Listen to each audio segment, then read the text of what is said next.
दोस्तों, सूरज पृथ्वी से 15 करोड़ किलोमीटर दूर मौजूद एक तारा है जो अगर ना होता तो शायद पृथ्वी पर किसी भी तरह का जीवन संभव ही नहीं था। और शायद यही कारण है कि हिंदू धर्म में तो सूर्य को भगवान का दर्जा दिया गया है। वैसे जब हम सूर्य को पृथ्वी से देखते हैं तो हमें ये काफी छोटा और शांत पीली बॉल की तरह लगता है, पर सच्चाई इससे बिल्कुल उल्टी है, क्योंकि सूर्य इतना बड़ा है कि इसमें हमारी पृथ्वी जैसे 13 लाख ग्रह समा सकते हैं। और सूर्य से हमेशा करोड़ों परमाणु और हाइड्रोजन बम जितनी एनर्जी अंतरिक्ष में बाहर निकलती रहती है, जो इसके कोर के अंदर न्यूक्लियर फ्यूजन रिएक्शन के चलते बनती है, जिसके कारण सूर्य के कोर का तापमान तो करोड़ों डिग्री सेल्सियस तक चला जाता है और इसके सरफेस का तापमान भी हजारों डिग्री सेल्सियस में है। पर यह भी कुछ नहीं है, क्योंकि इसके चारों ओर एक बहुत ही घना जलता हुआ गैसों से भरा वातावरण मौजूद है, जिसमें हमेशा बड़े बड़े तूफान चलते रहते हैं। इन तूफानों की रफ्तार और इसमें मौजूद पार्टिकल्स की ऊर्जा इतनी ज्यादा होती है कि अगर इसकी चपेट में कोई भी आसपास का ग्रह आ गया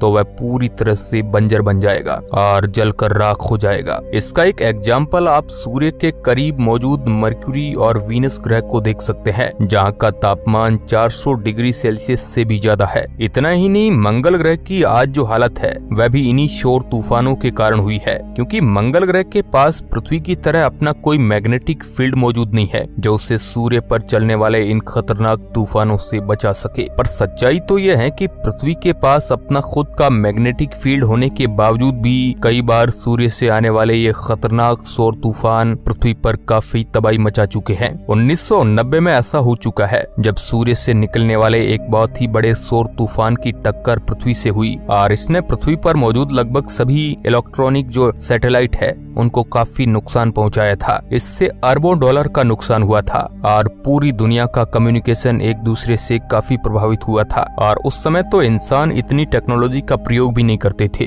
और आज के समय तो बच्चे बच्चे के पास मोबाइल फोन मौजूद है। दुनिया में हर काम इंटरनेट की मदद से आज हो रहा है और पृथ्वी की ऑर्बिट में भी हजारों सैटेलाइट घूम रही है। ऐसे में अगर आज कोई ताकतवर सौर तूफान पृथ्वी से टकराया तो ये पृथ्वी पर काफी ज्यादा तबाही मचा सकता है और हमें बिना इंटरनेट कर सकता है। इसलिए वैज्ञानिक लंबे समय से सूर्य और इससे पैदा होने वाले सौर तूफानों पर रिसर्च करना चाहते हैं, ताकि हम इन्हें समझकर भविष्य में किसी बड़े सौर तूफान की तबाही से बच सके। इसलिए 12 अगस्त 2018 को नासा ने पार्कर सोलर प्रोब नाम का एक स्पेसक्राफ्ट सूर्य की ओर लॉन्च किया, जिसका काम सूर्य के सबसे करीब जाकर उस पर चलने वाले सौर तूफान और उसके स्ट्रक्चर पर रिसर्च करना है। इसी स्पेसक्राफ्ट में कई कैमरे और आधुनिक उपकरण भी लगाए गए हैं, और जैसे जैसे ये सूर्य के करीब जा रहा है हमें कई नई चीजें जानने को मिल रही है। और अब तो इसने सौर तूफानों को भी रिकॉर्ड करना शुरू कर दिया है, यानी जो सौर तूफान कुछ समय पहले तक हम केवल पृथ्वी के पोल्स पर अरोरा के रूप में देख सकते थे, आज के समय में सोलर प्रोब की मदद से उन्हें सुन भी सकते हैं। और आज के इस वीडियो में मैं आपको सूरज पर चलने वाले तूफानों की 6 ऑडियो सुनाऊंगा जिन्हें सोलर प्रोब ने रिकॉर्ड किया है। साथ ही हम कुछ तस्वीरें भी देखेंगे जो अभी तक की सूर्य की सबसे करीब की तस्वीरें हैं। तो चलिए सुनते हैं सूर्य की आवाज। रिकॉर्ड की गई ऑडियो क्लिप्स को सुनने से पहले आपको बता दूं कि अंतरिक्ष में किसी तरह की आवाज ट्रेवल नहीं करती है, और जो ऑडियो क्लिप्स मैं आपको सुनाने वाला हूं वह उस डाटा को प्रयोग करके नासा द्वारा बनाई गई है, जो पार्कर सोलर प्रोब ने सूर्य के करीब जाने पर गैसों और पार्टिकल्स के दबाव और मैग्नेटिक फील्ड में बदलाव होने से बनाई गई है। ये कुछ उसी तरह बनाई गई है जिस तरह से हम मैग्नेटिक फील्ड और दबाव में होने वाले परिवर्तन के चलते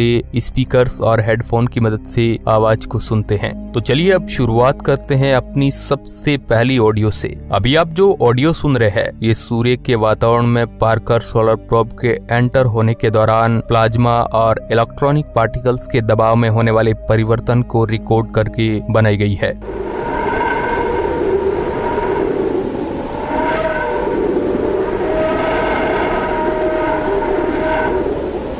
इसके अलावा जो आप वीडियो देख रहे हैं ये भी सोलर प्रोब द्वारा रिकॉर्ड की गई है, जिसमें आप सूर्य से निकलने वाले पार्टिकल्स को काफी तेजी से बाहर जाते हुए देख सकते हैं। वैज्ञानिकों का कहना है कि इस ऑडियो में जो आवाज ऊपर और नीचे हो रही है ये सूर्य के वातावरण में मौजूद गैसों के दबाव में तेजी से होने वाला परिवर्तन है। अब बारी आती है हमारी दूसरी ऑडियो की। ये ऑडियो सूर्य के थोड़ा और करीब जाकर वहाँ पर गैसों में आने वाले परिवर्तन से रिकॉर्ड की गई है।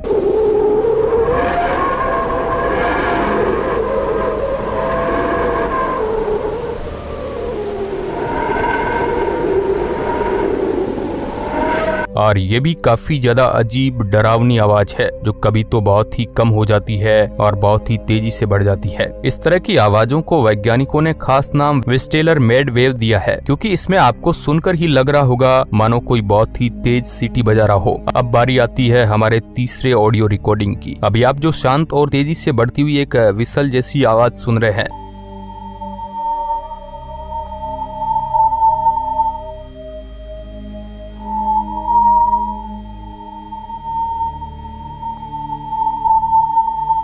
ये सोलर प्रोब द्वारा रिकॉर्ड की गई हाई चार्ज पार्टिकल के प्रेशर में होने वाले दबाव की रिकॉर्डिंग है। यह ऑडियो रिकॉर्डिंग इसलिए भी खास है क्योंकि इससे सूर्य से निकलने वाली एक खास तरह की वेव से रिकॉर्ड किया गया है, जिसे लंगमोयर वेव कहा जाता है। इस तरह की वेव काफी ज्यादा हाई फ्रीक्वेंसी पर ट्रेवल करती है और जब सोलर प्रोब द्वारा रिकॉर्ड किए गए इस डाटा से ऑडियो फाइल बनाई गई तो उससे हमें इस तरह की हाई पिच ऑडियो मिली। चलिए अब चलते हैं हमारी चौथी रिकॉर्डिंग की ओर।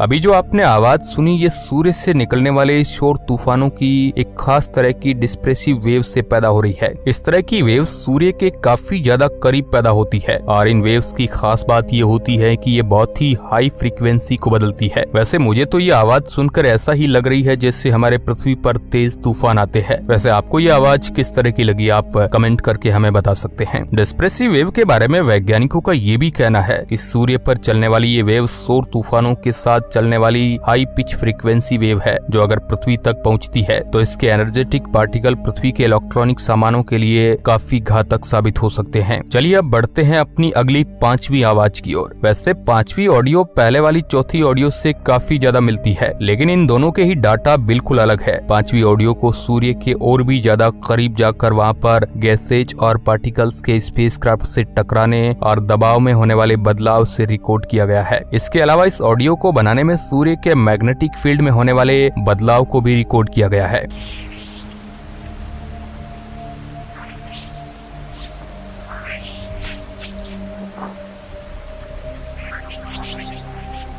यानी इस पांचवी आवाज में आप जो आवाज सुन रहे हैं ये सूर्य पर चलने वाले सौर तूफान और सूर्य के मैग्नेटिक फील्ड में होने वाले बदलाव दोनों से ही मिलकर बनी है। और वैज्ञानिकों की माने तो इस आवाज और डाटा की मदद से वह सूर्य पर चलने वाले सौर तूफानों के समय अंतराल को समझ सकते हैं। कहने का मतलब है कि भविष्य में हम इस डाटा की मदद से ही ये प्रेडिक्ट कर पाएंगे कि सूरज पर चलने वाले सौर तूफान कब और कितनी तेजी से आते हैं। चलिए अब बढ़ते हैं छठी और सूर्य की आखिरी ऑडियो रिकॉर्डिंग की ओर। ये ऑडियो रिकॉर्डिंग इसलिए भी खास हो जाती है क्योंकि ये पहली ऐसी रिकॉर्डिंग है जो सूर्य पर चलने वाले सौर तूफान या फिर मैग्नेटिक फील्ड डाटा से रिकॉर्ड नहीं की गई है, बल्कि ये ऑडियो रिकॉर्डिंग उन छोटे छोटे मीटियोरॉइड यानी पत्थरों की है जो सूर्य के स्ट्रॉन्ग ग्रेविटी से बंधे हैं और सोलर प्रोब के करीब 70,000 किलोमीटर से सूर्य की ओर बढ़ने के कारण लगातार इससे टकरा रहे हैं।